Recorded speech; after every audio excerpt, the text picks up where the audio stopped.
بسم اللہ الرحمن الرحیم۔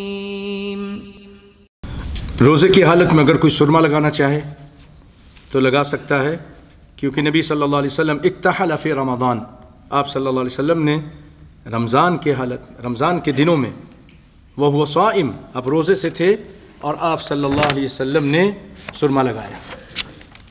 مسواک کرنا، مسواک ضرور کیجیے۔ بعض لوگ مسواک نہیں کرتے کیونکہ پیسٹ بھی نہیں کرتے، مسواک بھی نہیں کرتے تو منہ سے بہت زیادہ بدبو آتی، دوسروں کو محسوس ہوتی ہے، تو صفائی کا خیال رکھیے۔ صحابی کہتے ہیں عامر بن ربیعہ رضی اللہ تعالیٰ عنہ، رأیت رسول اللہ صلی اللہ علیہ وسلم یستاک وہو صائم ما لا اعد ولا احصی، کہ میں شمار نہیں کر سکتا کتنی مرتبہ آپ کو دیکھا ہے صلی اللہ علیہ وسلم کو کہ روزے کی حالت میں آپ مسواک کرتے تھے، بے شمار مرتبہ میں نے دیکھا ہے۔ البتہ جو پیسٹ ہے اس کے بارے میں علماء نے اختلاف کیا، کچھ کہتے ہیں کہ کرنے سے کوئی حرج نہیں، اگر شرط یہ ہے کہ گلے سے نیچے نہ اترے، گلے سے نیچے نہ اترے، حلق سے نیچے نہ اترے۔ اگر حلق سے نیچے چلا گیا تو پھر روزہ اس کا ٹوٹ جائے گا۔ اور بعض کہتے ہیں کہ نہیں، بہتر یہی ہے کہ اس کو چھوڑ دیں، مغرب کے بعد کر لیں، پیسٹ مغرب کے بعد کریں تو سب سے اچھی چیز ہے مسواک۔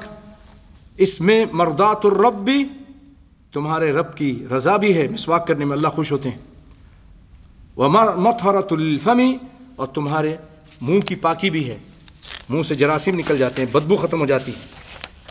بھائیو، روزے کے دوران بات کر سکتے ہیں، ہاں جی کر سکتے ہیں، لیکن جھوٹ بولنے سے بچنا چاہیے، غیبت کرنے سے بچنی چاہیے، غلط بات کرنے سے بچنا چاہیے۔ آپ صلی اللہ علیہ وسلم فرماتے ہیں من لم يدع قول الزور والعمل به فليس لله حاجة في ان يدع طعامه وشرابه، جو شخص جھوٹ بولنا اور اس پہ عمل کرنا، اس میں عمل سے مراد بعض کہتے ہیں فحاشی کے کام، فحاشی کے کام جو جھوٹ پر مبنی ہے، فحاشی بے حیائی کے، وہ دیکھ رہا ہے، وہ کر رہا ہے، تو جو یہ نہ چھوڑے تو اللہ کو ایسے شخص کے روزے کی کوئی حاجت نہیں ہے۔ اور آپ فرماتے ہیں اذا کان یوم صوم احدکم فلا یرفث، جب تم میں سے کوئی روزے سے ہو تو جماع کی بات نہ کریں، فحاشی والی بات نہ کریں، ولا یسخب، اور شور نہ مچائے، چیخے چلائے نہیں۔ بعض لوگ ذرا سا بات میں غصہ آ جاتے ہیں کہ میرا روزہ ہے اور پھر چیخ چلانا اور گالی گلوچ کرنا نہیں۔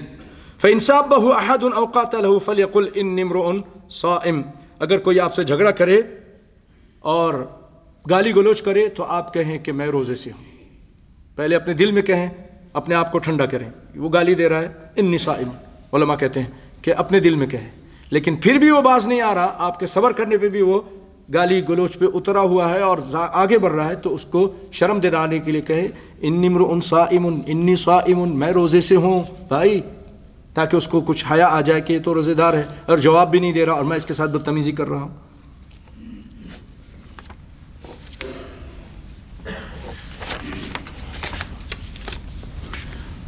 اور بھائیو، اگر کوئی شخص روزے کے دوران جان بوجھ کر کھا لے تو اس کا روزہ ٹوٹ جائے گا، جان بوجھ کر، لیکن اگر بھول سے، اور اس کو قضا کرنی ہوگی، اس کو قضا کرنی ہوگی، استغفار کرنا ہوگا، بہت بڑا گناہ ہے۔ اور اگر بھول کر کھا لیا تو آپ صلی اللہ علیہ وسلم فرماتے ہیں من نسی وهو صائم فاکل او شرب فلیتم صومه فانما اطعمه الله وسقاه، اگر بھول سے کھا لیا تو اس کو چاہیے کہ اپنا روزہ پورا کرے، کیونکہ اللہ نے اس کو کھلایا ہے، اللہ نے اس کو یہ پلایا ہے۔ ایک آخری مسئلہ بیان کر کے اپنی بات کو ختم کرنے کی کوشش کرتا ہوں کہ بھائی، اگر کوئی شخص رمضان کے دن میں شادی شدہ ہے اور اس نے جو میاں بیوی والی بات ہے وہ وہاں رمضان میں کر لیا، ایک تو یہ ہے کہ بوس و کنار وہ نہیں، یعنی پوری طرح پورا جو ملا پوری طرح اس نے کر لیا، تو اس کے اوپر بہت بڑا کفارہ ہے۔ ایک شخص نبی کائنات صلی اللہ علیہ وسلم کے پاس آیا اور کہنے لگا اللہ کے رسول میں ہلاک ہو گئی، اس کو احساس ہو گیا، یعنی اس نے پوری ملاقات کر لی تھی، میں ہلاک ہو گیا۔ آپ نے فرمایا تم کو کس چیز نے ہلاک کر دیا، کیسے ہلاک ہو گئے؟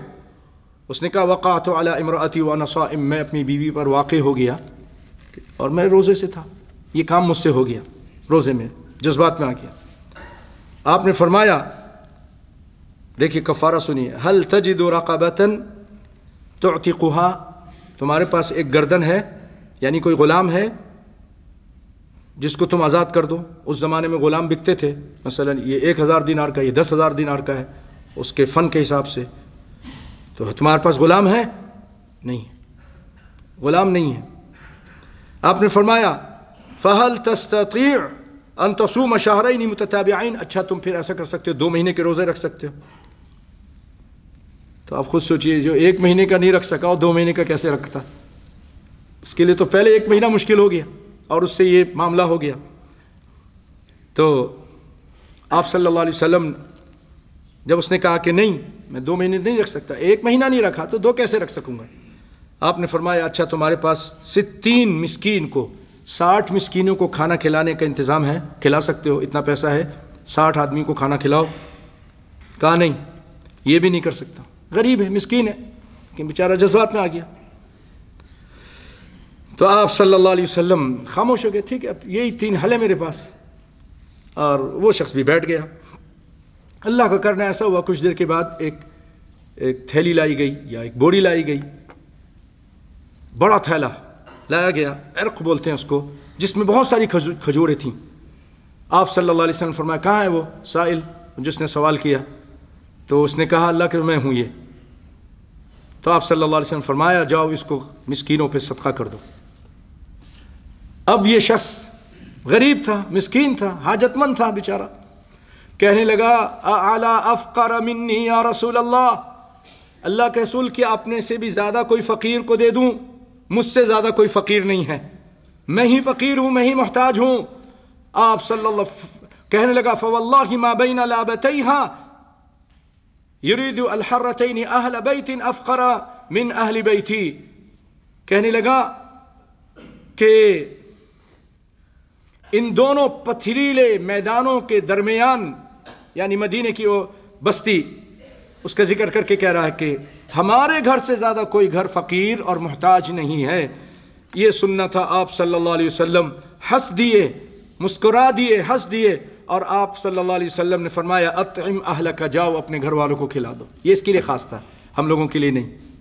ہم لوگوں کو یا گردن آزاد کرنی ہے پہلے، اگر وہ نہیں ہے تو پھر 60 مسکین کو کھانا کھلانا ہے، نہیں 2 مہینے کے روزے رکھنے ہیں، اور اگر نہیں کر سکتے ہیں تو پھر 60 مسکین کو کھانا کھلانا ہے۔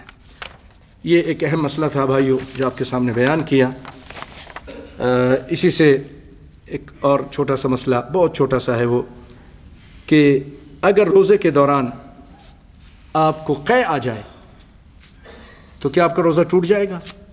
بہت سارے لوگ کہتے ہیں کہ روزہ ٹوٹ جائے گا، بات یہ نہیں ہے، یہ مشہور کی ہوئی بات ہے، جبکہ نبی صلی اللہ علیہ وسلم کا جو ارشاد ہے اس کے خلاف ہے۔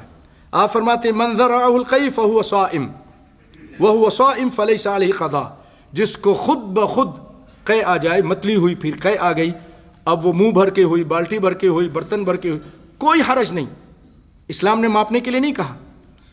جس کو خود بخود قے آ گئی اس کا روزہ صحیح ہے۔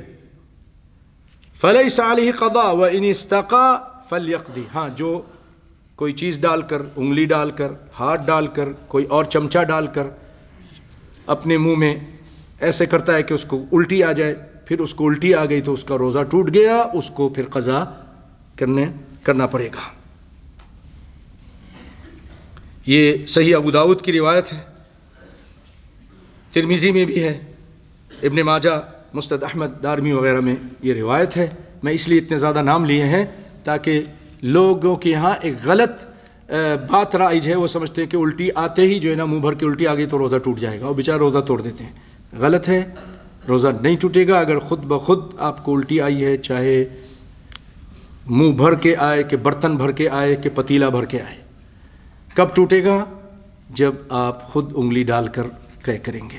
اللہ تعالیٰ سے دعا ہے کہ اللہ تعالیٰ ہمیں رمضان میں زیادہ زیادہ محنت کرنے اور روزے اچھی طرح رکھ کر رات کو قیام کر کے قرآن پڑھ کے اللہ رب العالمین کو راضی کرنے کی توفیق عطا فرمائے، اور اللہ ہم سے راضی ہو جا، ہمارے رمضان کے روزوں کو قبول فرما لے۔